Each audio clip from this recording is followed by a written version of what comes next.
Hello, everyone. First of all, I would like to thank the organizing committee for inviting me to this exciting conference.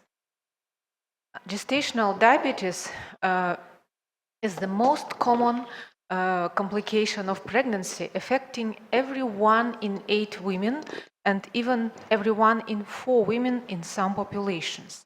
It has significant short-term and long-term health complications for the mother and her offspring. In spite of the importance of the condition, currently there is no consensus concerning optimal glycemic targets during GDM treatment.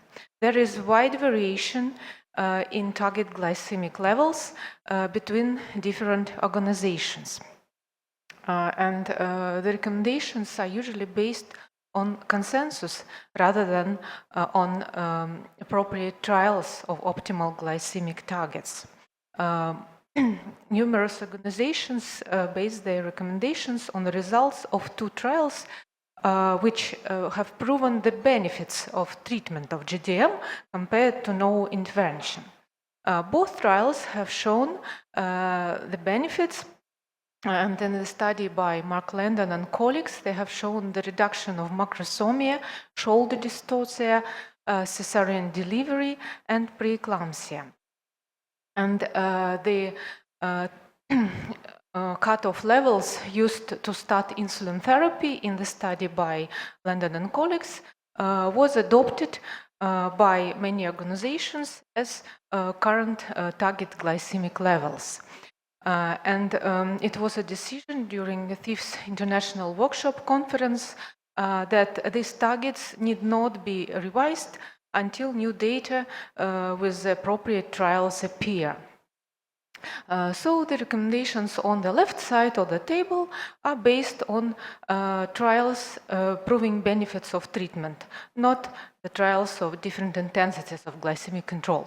In the absence of such trials, a certain benchmark for the definition of optimal targets may be the data from observational studies from normal pregnancy. Hernandez and colleagues included 12 studies of glycemic monitoring in pregnant women with normal pregnancy without diabetes. And they have shown that average glucose level in normal pregnancy is 5.9 millimole per liter. And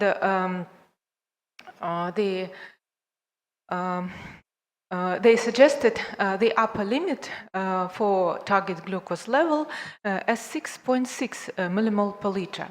So we can see that the normal glucose values are actually substantially lower than those currently recommended as treatment targets for GDM. Based on these observational studies, some organizations suggest tighter glycemic targets, and among these organizations are Russian guidelines.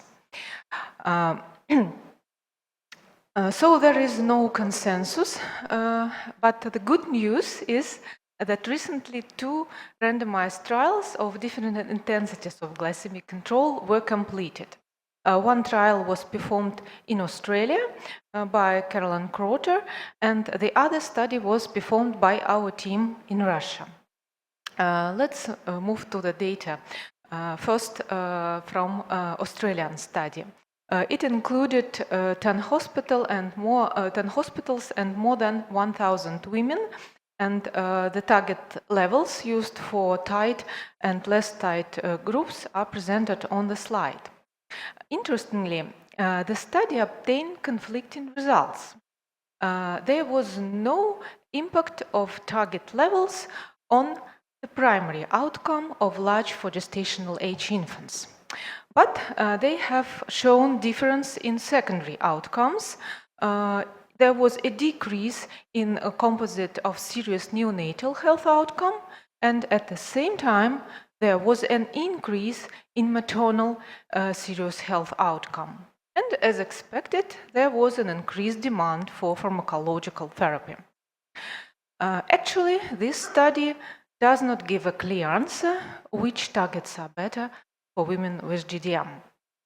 They have shown both potential benefits and risks of striving for tighter glycemic targets.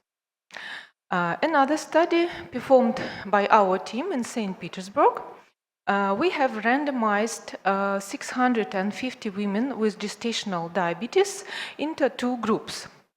The first group were recommended tighter glycemic targets in line with current Russian guidelines. And the second group were recommended less tight glycemic targets, which are currently supported by American Diabetes Association and FIGO. And we have shown, and actually our targets were even tighter than those used in the Australian study. And we have shown benefits for the primary outcome. The rate of LGA was reduced in the tighter target group. And there was no difference in the secondary health outcomes for the infant and for the mother. And again, as expected, there was increased demand of insulin use. In Russia, only insulin is approved for use during pregnancy. Another potential benefit for the metabolic health of the offspring is the reduction of leptin-adiponectin ratio, which we have detected in the cord blood.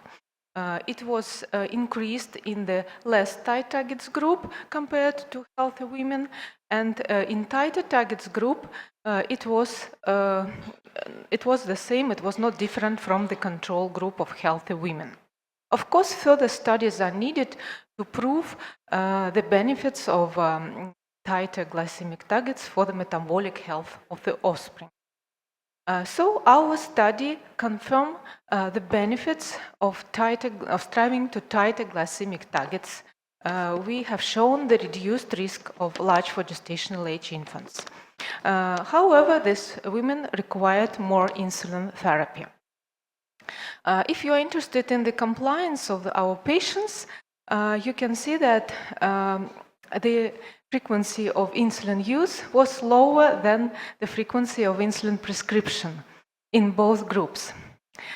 In such cases, we say that tough Russian laws are leveled by their optional observance. So to conclude, treatment of gestational diabetes improves pregnancy outcomes. Tighter glycemic targets are beneficial for the infant, and this data is supported by 2 randomized trials. And tighter glycemic control likely results in no difference in maternal morbidity, but may be increased according to the Australian study. I would like to thank all my colleagues from the Almazov Center who participated in performing this study, and I thank you all for the attention. I will be happy to answer questions if is permitted during this session. Thank you.